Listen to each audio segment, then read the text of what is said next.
So this is the 2022 FDA Food Code. As you can see on the right-hand side over here, 731 pages long.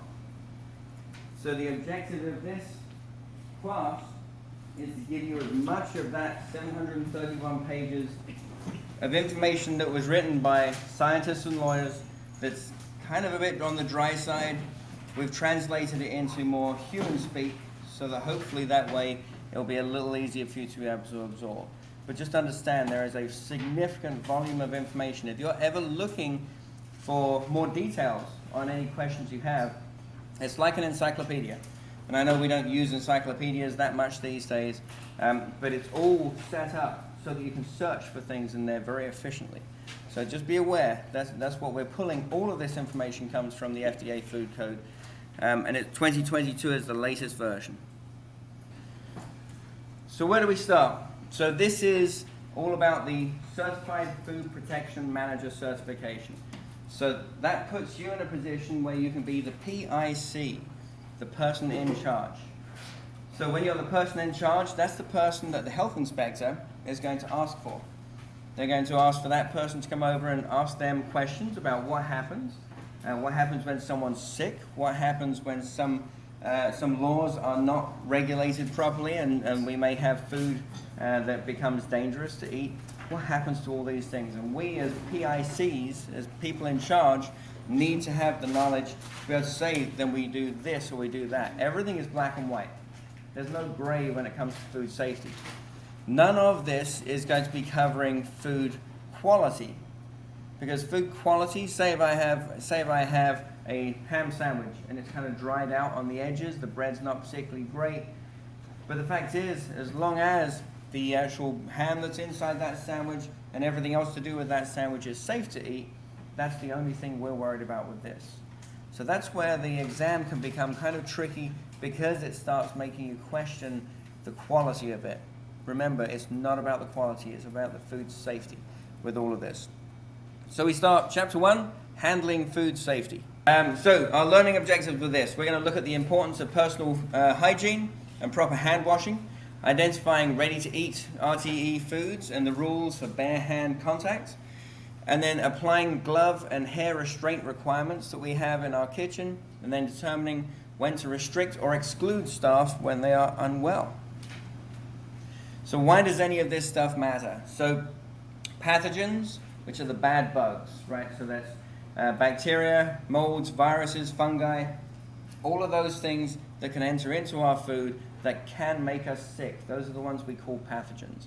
So they can spread easily from people into the food. So if I'm unwell or if I am contaminated and I cross-contaminate my food.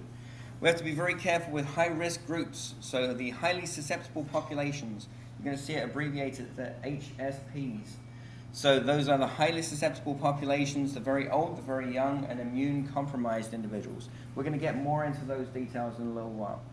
But they can experience much more severe occurrences. Whereas if I eat some food which is mildly tainted with something, then I might be just fine.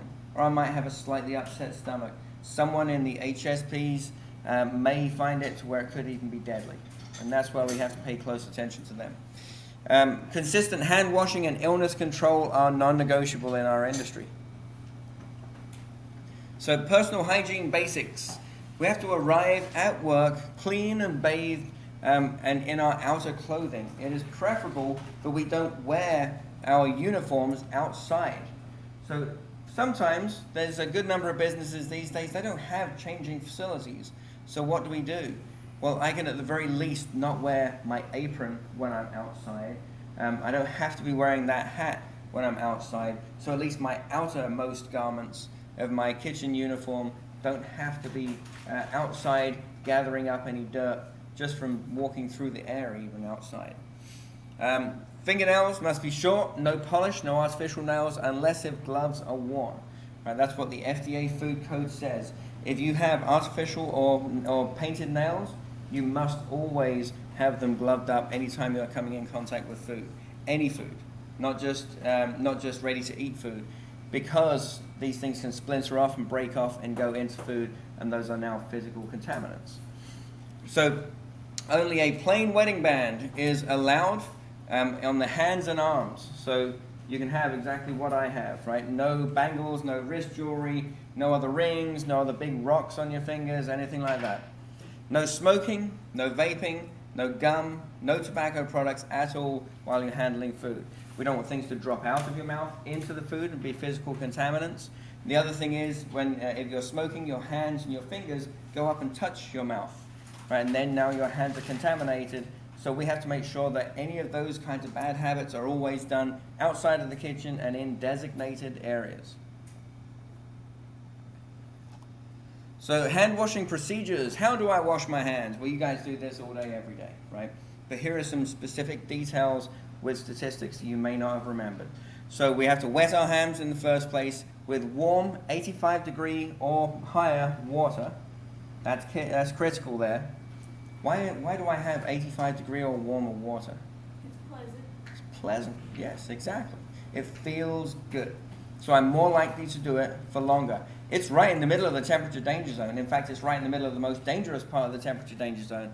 But that's okay, because it's not the heat that's going to kill the bacteria off. It's the actual motion of rubbing our hands together with that detergent that's going to damage the outer cell wall of the bacteria, the molds, the viruses, and it's going to break them up. So that way I'm mitigating how much of those things are on my skin. But so then I'm lathering up 10 to 15 seconds at least, right? So I'm counting, or I'm singing happy birthday to myself inside my head. Then I rinse off really well, dry with a single-use towel or an air dryer. This is the critical part though. I must then turn the tap off with the towel.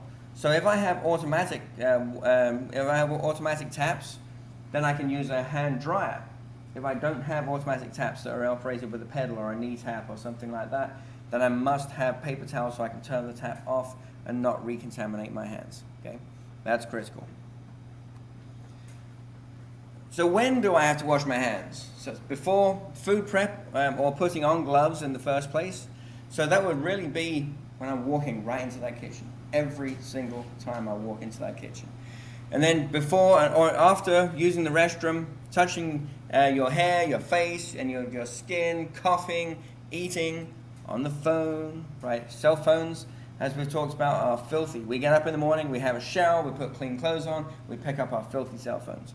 Right, so we're not allowed to use those in the kitchen, and we should only, if we are using that to maybe take a picture of food or something like that, then we immediately put it away, wash our hands, and then carry on with our work.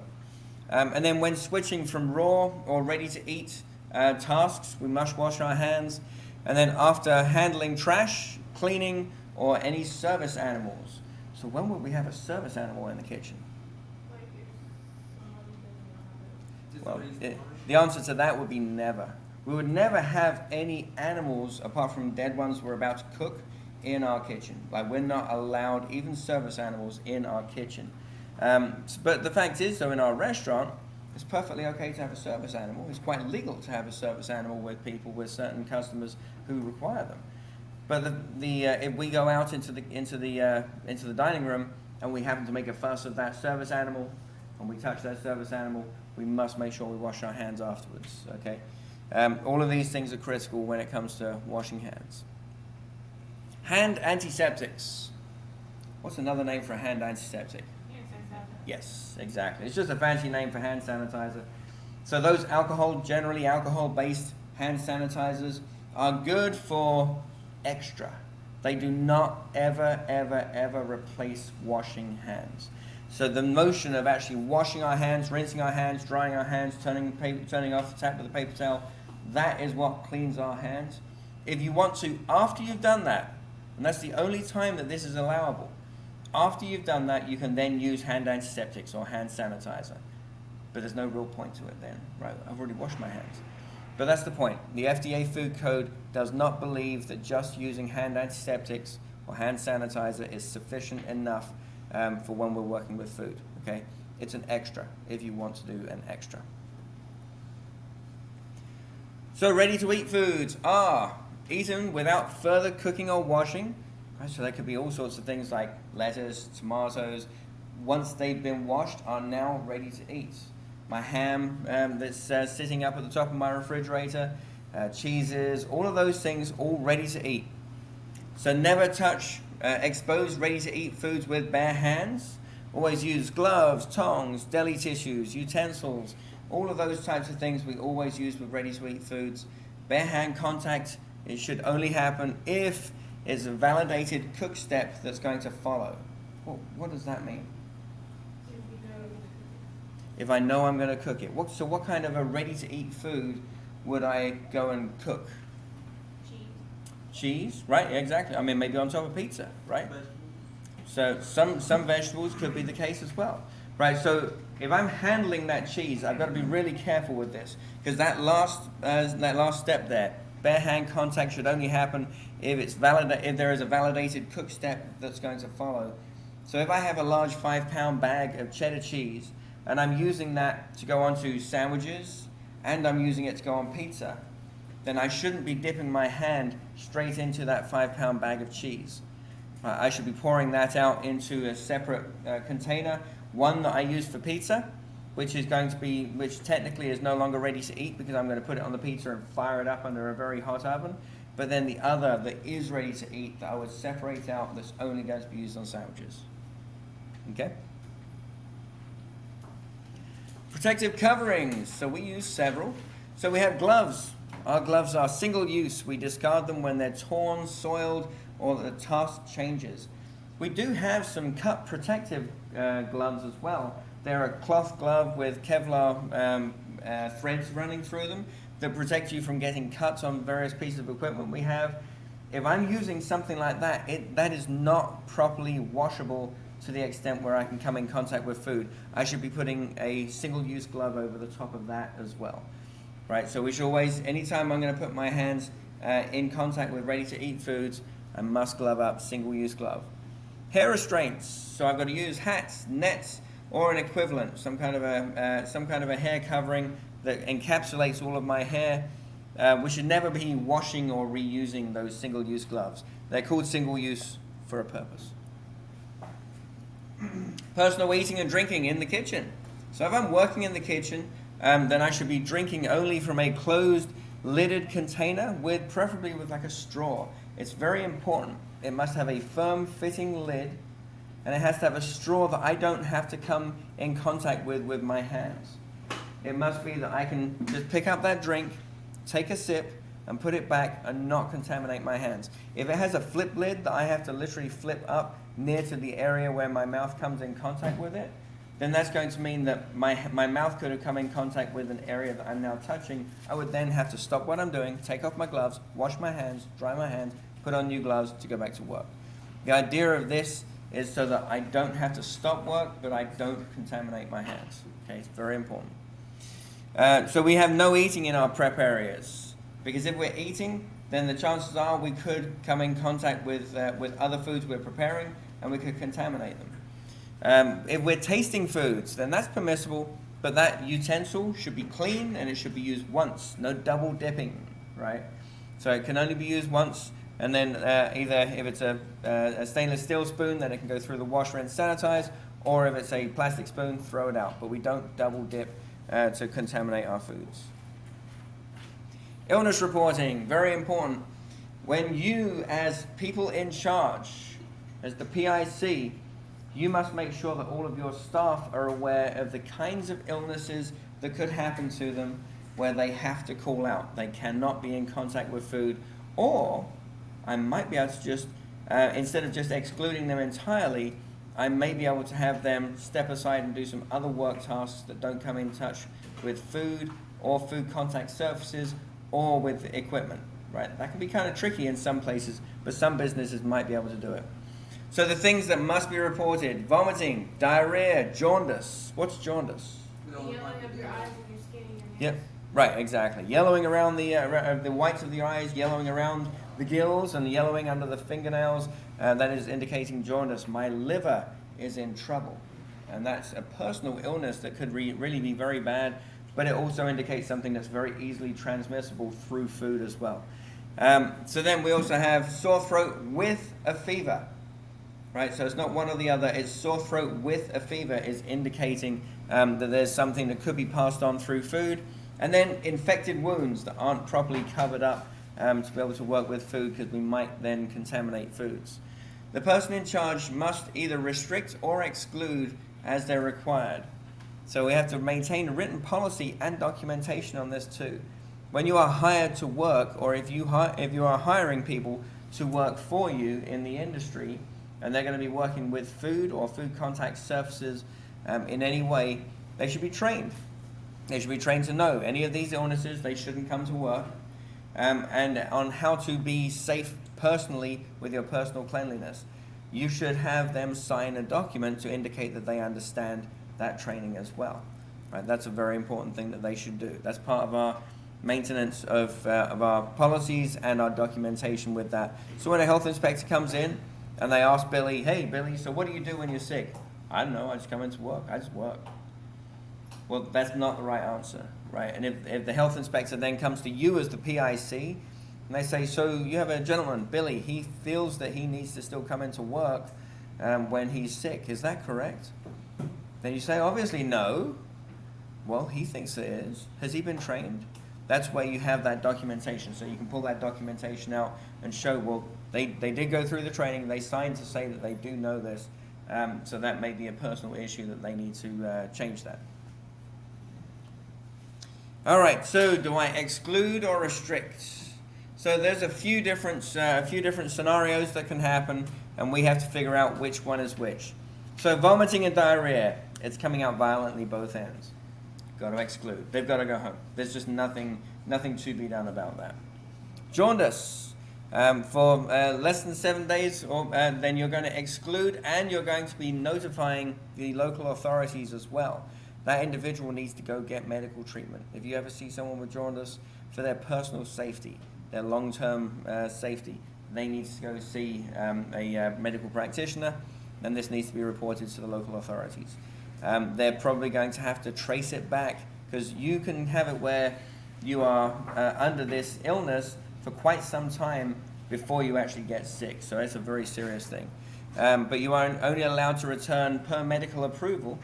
Then if you have a sore throat with a fever, if you are not dealing with with the highly susceptible population, then you can work, but with restrictions. You can't come in contact with food contact surfaces. You cannot come in contact with any foods. But if you are working with highly susceptible populations, those high-risk individuals, you have to go home. You have to exclude them until you are symptom-free. And then the last one, if you have an infected wound, then you're restricted unless if you can sufficiently cover it to where it cannot come in contact with any foods. Okay. Who are the highly susceptible populations? The HSPs. Preschoolers, then the elderly, so retirees and above, and then immunocompromised individuals. So preschoolers, their immune system just hasn't had the opportunity yet to find a lot of these illnesses that will help them to recognize it and strengthen their immune system. The elderly, their immune system is starting to wane. It's no longer strong enough to fight against a lot of these things. Immune-compromised individuals, so that might be someone who's had a transplant of some sort, maybe HIV/AIDS, or they've had some certain medications if they're getting cancer treatments, things like that. Then those individuals, their immune system has literally been deadened down, so they wouldn't be able to fight some of these things anywhere near as well either. So we should be only serving pasteurized products to these individuals. So we're talking about not just things like milk, but we're talking about possibly egg products, any of those types of things that can be pasteurized, juices, so that they're not going to get sick from something that might, you might just think, well, it's only orange juice. If I'm freshly squeezing orange juice, there are lots of things that can grow in there very quickly, so we only use pasteurized products with them. There should be no raw or partially cooked animal foods or raw sprouts. So we're talking about like a steak being like rare. We shouldn't be serving things like that to them. We shouldn't be cooking up eggs runny for those individuals either. We shouldn't, and certainly we shouldn't be serving undercooked chicken and things like that anyway. But we shouldn't be serving anything that's undercooked. So managers' responsibilities. We have responsibilities to train and monitor hygiene practices. We have to maintain stocked hand sinks and signage. We've got to enforce illness exclusion or restriction policies to make sure that people aren't trying to work when they're unwell. We've got to discard contaminated foods, and sanitize equipment, make sure that they're properly done, make sure that the equipment is properly put away so that it's not going to have residue in it. So we invert all of our equipment. And we have active managerial control. What is active managerial control? So when you get that promotion, you shouldn't be like, oh man, I really want to get that promotion to a supervisor, because then the supervisor just sits in the office all day, right? It'd be great. I can sit in the office all day. Right, as a supervisor or manager, but certainly the person in charge, the PIC, it should be absolutely imperative that our plan is to actively be watching what's happening in our facility, that we are assisting our staff to be successful in keeping our food safe. Right, all of these things are legitimately important. Okay, I got some questions for you guys. So which action requires the manager to exclude the employee from the establishment?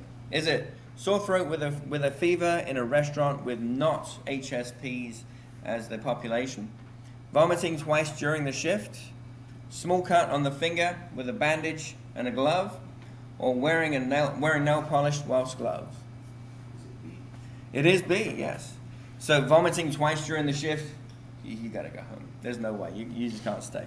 Right, the other one, so like the one that sore throat with a fever in a restaurant without HSPs, that one can kind of throw you off a bit. It's like, wait, sore throat with a fever?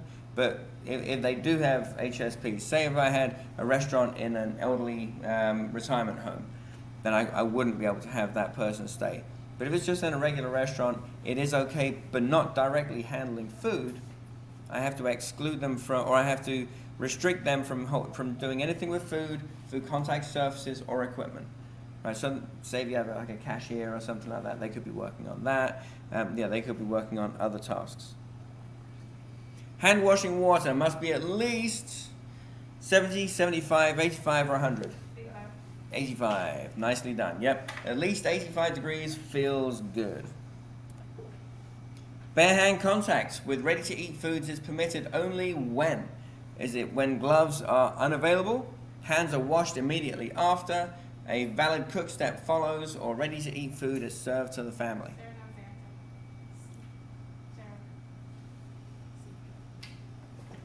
C, validated cook step follows? Yes, exactly. So I can't risk any of these other items, but yes, if it's going to go through a cook step, like a pizza, having some cheese thrown on top of a pizza and it goes through the kill step, going through the oven, I'm safe. An employee working with a hand lesion, so like maybe a big cut or something like that, may continue handling food if the wound is bandaged and gloved, it's small and dry, they wear double gloves, or it's covered with cloth bandage only. A wound is bandaged and covered, and gloved rather? Yes, exactly. Then it's fully encapsulated, right? Which behavior violates personal hygiene rules? Plain band ring only? Tasting food with disposable spoon once? Tight-fitting lid with a straw to prevent contamination? Or chewing gum while prepping food? D, exactly. I can't be chewing gum while prepping food. It might drop out literally into the food itself. Plus, if you're chewing gum, you can't really taste things properly anyway, and that's a problem. There's a set aside from that. Not a food safety one, but being able to taste food to make sure it tastes good. Okay, some best practice checks that we should be doing. So are our hand sinks stocked and accessible? What do I stock my hand sink with? Soap and paper towels, absolutely. Bless you. And I probably should also have a trash can ready for those paper towels as well, right? Is there anything else that should be like on the wall near that hand sink? Right, my washing poster, my poster that indicates how I need to wash my hands regularly and carefully. Are employees washing their hands when required? We need to always make sure we're actively watching and focusing on employees to make sure they're doing that. Any bare hand contact with ready-to-eat foods, we need to be stopping any of that in its tracks. We should make employees feel like there's a red light blinking in the back of their head if they're tempted to do something like that. It should be an alarm going off if people are doing that and not really realizing it. And then our supervisors enforcing illness policies. It's really easy when you have a busy day coming up and you're short-staffed and you're like, just come into work. And we shouldn't. It's just not worth the risk. That business could end up getting shut down. There could be all sorts of trouble that could come with it. And the fact is, we can make people sick or even kill them. So we should be enforcing all those policies. So good hygiene prevents the majority of foodborne illness. The number one thing, and this comes up a lot in the exam, the number one thing that I can do to keep my food safe is wash my hands. Right? Number one out of everything else. But the fact is, if I practice personal hygiene and I practice good hygiene habits when I'm working in the kitchen to not cross-contaminate, then I can make my kitchen a much safer place. Never have any bare hand contact with ready-to-eat foods, and then enforcing the hand washing and glove and illness reporting rules, and then managers must train, monitor, and correct any of these problems immediately.